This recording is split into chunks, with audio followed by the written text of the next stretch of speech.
Wir befinden uns gerade auf dem Ellener Feld, auf Baufeld 5.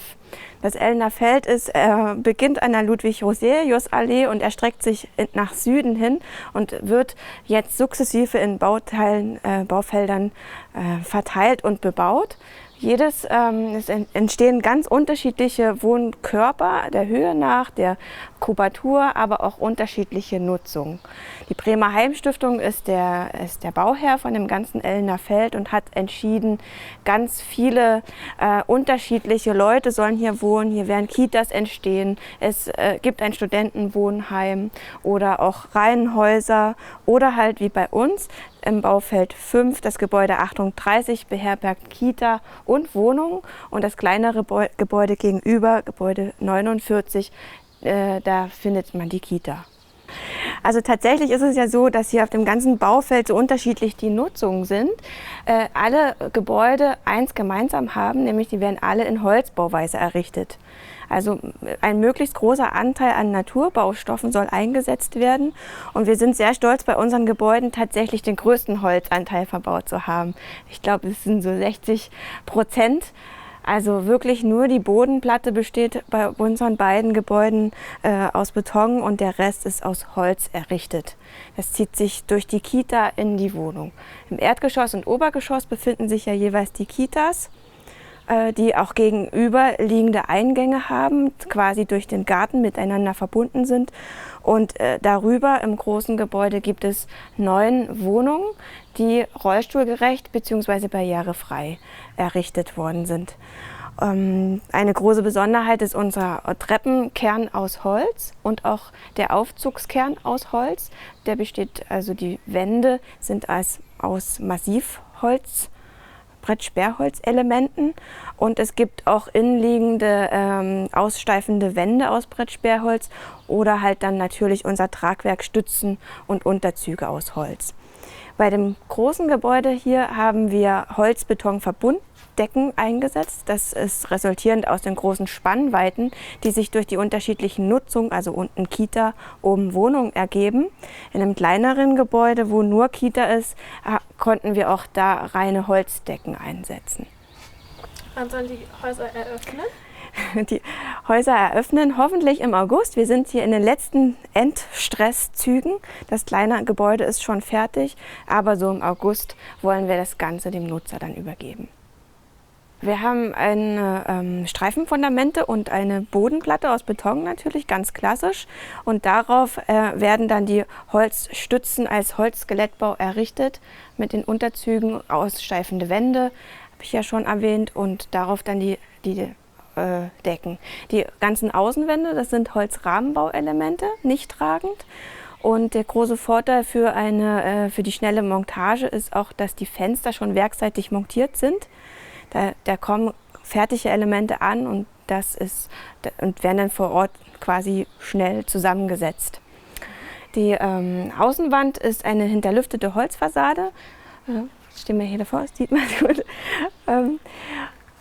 Genau, mit wieder eine brennbare Fassade quasi, auch aus Holz. Und was man hier sieht, das sind unsere Brandsperren. Aber dazu können wir vielleicht später noch was sagen.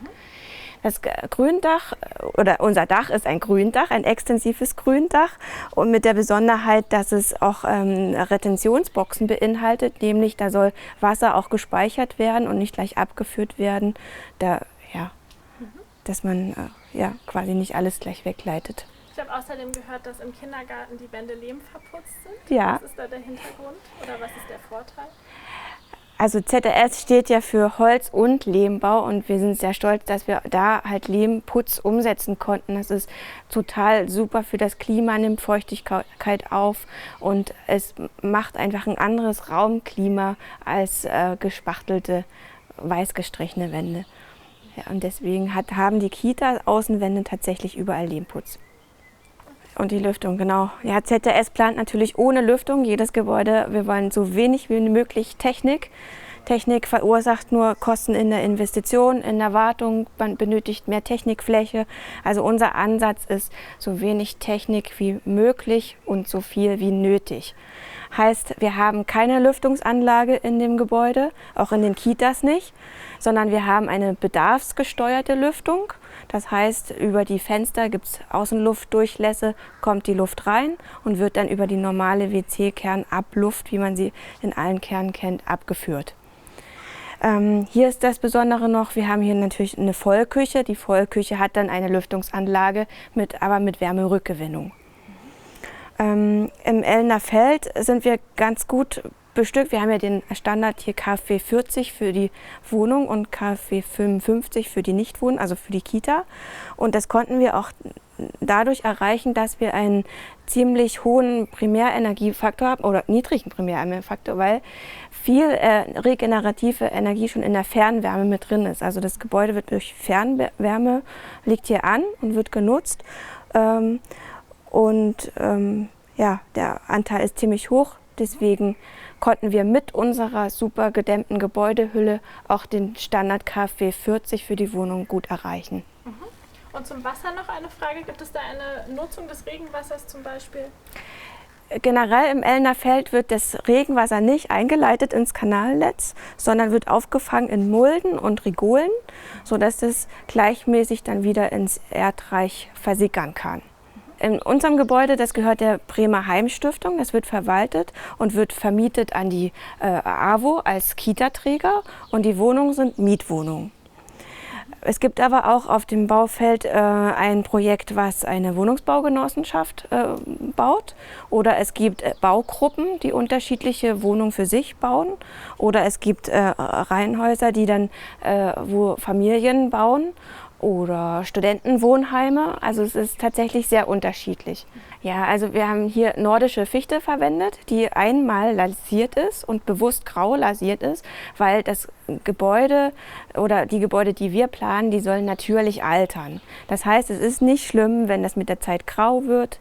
Hölzer werden grau und sollen auch bleiben. Natürlich kann man das auch nach einer Zeit, 5 Jahren oder so, wieder neu lasieren, einfach anstreichen. Aber generell ist der Farbton so gewählt, einfache Lasierung, man sieht die Fasern auch durchschimmern und es soll dann in den natürlichen Grauprozess übergehen. Wir haben ein klassisches 24er Ständerwerk, Holzständerwerk aus Riegeln und Reben, Stützen. Und dazwischen befindet sich unsere Dämmebene, also 24 cm ist Dämmung. Innenseitig ist dann eine OSB-Bekleidung und eine Gipsfaserbekleidung. Und außenseitig habe ich meine Holzfaserdämmung, die da dran ist, 8 cm Holzfaserdämmung. Und anschließend kommt dann die hinterlüftete Holzfassade mit der klassischen Unterkonstruktion, 5 cm und dann die Holz. Und die tragenden Wände vom Aufzugsschacht?